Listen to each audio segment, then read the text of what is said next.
Ro, we've seen you wear so many hats over the years, and I think for the first time ever, you're spanning sort of the on-camera host role with a competition organizer. I mean, what's that been like for you? It's funny for me because it actually feels like throwback. Okay. In a lot of ways, it feels like 2010, 11, 12, where I was wearing multiple hats, even at the CrossFit Games, and it was nice actually to kind of compartmentalize and move into different areas. This has been a really cool on-ramp, really just a blessing to be able to help friends who are putting on a competition. Yes, there's been a lot of event organization, like I've had my hands in it, but Rich has done a great job through like Mayhem for Mustard Seed, other events that they've run, by getting a highly competent team, mostly volunteers, who just put their back into it and have done a lot of stuff in the past that just gave them, yes, this is the biggest thing they've ever done, but they were totally prepared for it by all the things they've done before. So cool. Yeah. But we do have you back on camera, and we have sort of like your OG crew, people who have done the CrossFit Games broadcast for years, and what is it like for you to be back with them? Magical. Yeah. You know, in front and behind the camera. Yeah. You know, Joe Novello, who is the coordinating producer for this, he's been the coordinating producer of CrossFit since I lost that in 2012 on purpose. You know, we were like, hey, we should bring a professional in. Charlie Doobie, who was the first actual producer of the Update show after Hebrew, was like, hey, I can't do all this stuff. Fair. And we've got, it's a dream team both in front and behind the camera. So what's it like? It's been weird in some ways because you're like, it's like Bizarro world, right? And really cool in other ways. And I got to give credit to most of these guys who are like,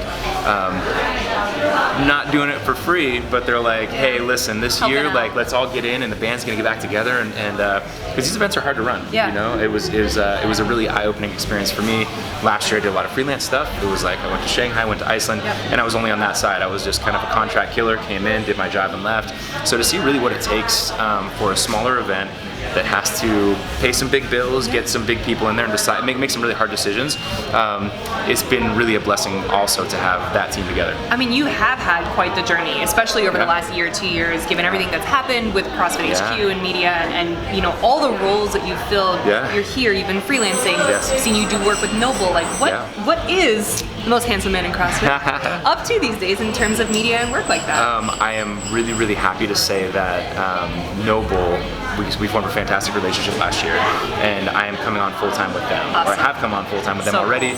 They were really cool about saying, hey, we understand that you've got some stuff coming up, including the Mayhem Classic. So as soon as this is over, it's full time Noble in their media efforts as one of their media directors and helping out with what they're going to be doing, because which they're obviously doing fantastic things. So the next time you'll see us will be at Wadapalooza, obviously, and then a couple of the Loud and Live events we're going to have our fingers in as well. But then doing all these other cool things like the Fitness Film Festival, which was you know, when Todd Melanie first mentioned it, I was like, this is genius, but it's crazy. Like, how can you do something no one's ever done before? Right, and the first of its kind. And the first of its kind, yeah. And hopefully you guys get to come to that. It was such a blast last year. We're already planning for next year. So yeah, but that's taking the lion's share of my time, aside from Mayhem Classic. But this is home now, right? And you kind of made a big shift from the West Coast to being in Tennessee. So how do you sort of balance where you are and where you've settled, and you know, the Noble job and the things that may come up in this crazy media world? I mean, I've got Wanderlust, so I love it here in Cookeville because I'm a Texan. My wife is from Michigan, and it's a very good fit for us. But I also I love to travel. You know, like I've got obviously kids who are old enough to miss me, so I don't want to be gone on the road all the time. But it's really nice to have a remote position. That's a huge blessing, right? Because I get to live here comfortably and also help them and choose my shots in terms of what I want to do freelance. I don't have to go to Shanghai this year. I don't have to go I don't have to go do anything, which is really nice that I can be a little bit more selective and say, instead of just reacting like you said. Last year was crazy. It was like, for everyone. I gotta take this opportunity. I gotta take this opportunity. So to be able to kind of put down roots here, let the kids kind of get settled, the family get settled, it's been radical.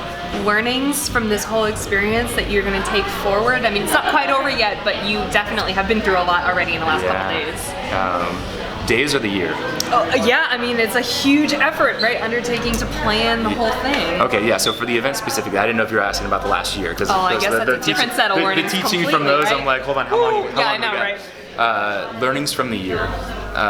Don't micromanage people. Like when you find the right people, you hire them, you put them in the right position. Do that for a reason. I mean, I've been in a lot of situations where it's like, say these words, do this exactly this way. I mean, trying to be the director and the producer and the event coordinator and all that kind of stuff.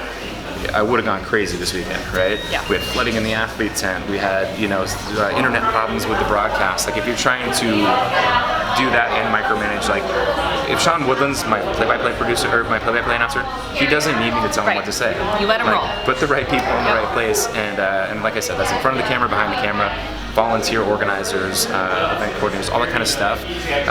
That's a really big takeaway for me. Is like trust people. Cool. When in a leadership position, I've been like, it was nice for me to just say, hey, listen, you're here for a reason. Yeah.